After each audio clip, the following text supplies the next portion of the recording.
สุขนั้นสำลานเพิ่งบุญพุทโธเจ้าบุญหัวหลายจึงมาพอบุญพ่อจึงมาจวบน้องนั้นในปางมาจวบนางนั้นในห้องมาจวบสาวนั้นพี่น้องเขานี่บ่อยากหนีน้องเอ้ยน้องเอ้ยน้องเอ้ย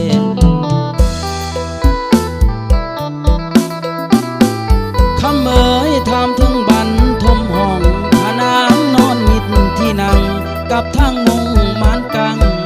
ฟ้าแอมกอมเสบียงพร้อมทั้งเตียงนอนตังหมอนซ่อนนั่นซ่อนเสือยังคอยกอมฝันควันน้อยเขาบ่นอนอยู่บ่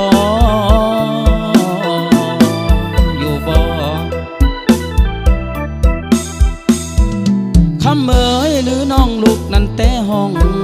กำฝ่ายแดนได้มาขอจงไขนั้นว่าจ้าบอกถิ่นฐานให้พ่อหูบิดามารดาน้องน้ำใดบอกอ้ายแน่หรือว่าอินนั้นอยู่ฟ้าเป็นเงาพ่อพระนางสันบ่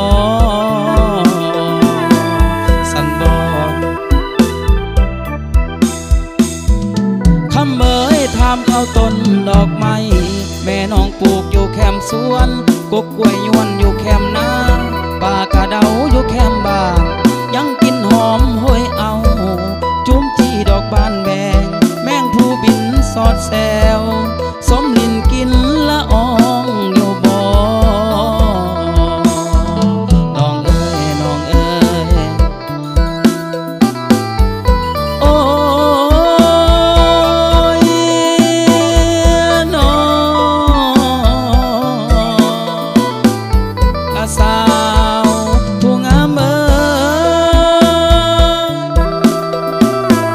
คำเอ้ยอ้ายนี่นอนเดียวแลง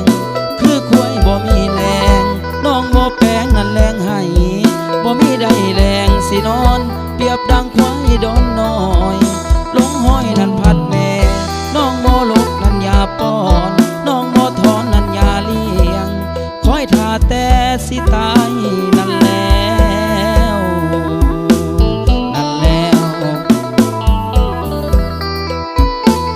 คำเอ๋ยอ้ายนี่คอยหาน้องคือนกเจ้านั้นคอยป้า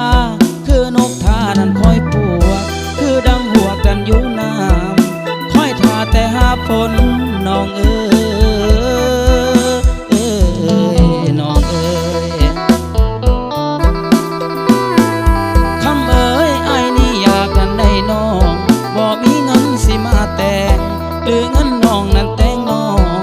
หาได้อ้ายสิแทนคันสมใจนั้นกันแล้วบ่กินดองก็ตามสร้าง